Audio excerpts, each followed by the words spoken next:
Hello, fifth graders. Welcome to lesson one. This week's genre is narrative nonfiction. Some of the elements of narrative nonfiction are uses a story structure to tell about real people or events, usually describes events in chronological or time order, is written using primary or secondary sources. This week's inquiry question is how can your environment impact your ideas? Well, as you know, some of you may know this. An experience in nature can change how a person views the natural world. I am going to be reading the story titling "Capturing the Natural World." It's about Ansel Adams, a photographer whose childhood experience in nature changed how he saw the world and inspired his future. Our comprehension strategy for the week is ask and answer questions. Good readers ask themselves questions as they begin a text and try to find the answers. When you read, you can ask yourself questions to check your understanding. Asking questions such as what just happened or why did that happen can help you look for the answers. You can also ask and answer questions about the whole selection. Well, let's get started on our read aloud. All right, again, the title is Capturing the Natural World, an early love of nature.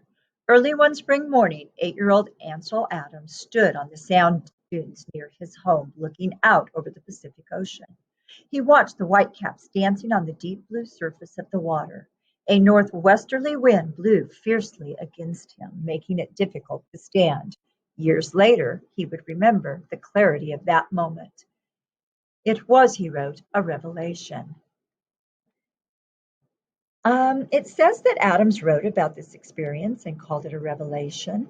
I'm wondering why he felt this way. It means that it deeply impacted him. That's what revelation means. But I'm wondering why he felt this way.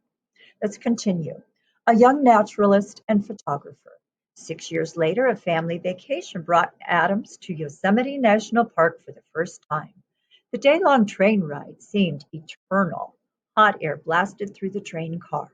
The locomotive pounded and roared as it climbed up and over mountains, down and across a valley, and then up finally to the edge of Yosemite. Arriving too late to explore the park, Adams spent a sleepless night in anticipation, listening to the river roar outside his window. The next morning, Adams rode a bus that bumped up a rough, dusty road to the park. What he saw changed his life. The towering cliffs, the foaming river, the majestic trees overwhelmed him. I wonder, how did Adams' experience at Yosemite change his life? I'll keep reading to see if I can find the answer. He looked out the camera his father had given him for the trip and raced off.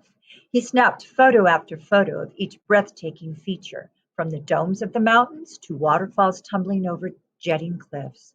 With each click at the camera, he tried to capture not only the beauty of the scene, but the sense of wonder it gave him. He knew he would return to this magical place for years to come. A lifetime commitment. Adams returned every summer after that. Often he hiked with members of the Sierra Club, an early conservation group. He also continued to take pictures. His stunning black and white images of natural landscapes captivated viewers and helped the Sierra Club win government support. At age 66, he received the Conservation Service Award and at age 78, the Presidential Medal of Freedom. Adams died in 1984, but his love of nature lives on in his photographs. So today, students, when you are reading your stories, ask and answer questions to help you better understand what you're reading. Also, think about this week's inquiry question. How can your environment impact your ideas?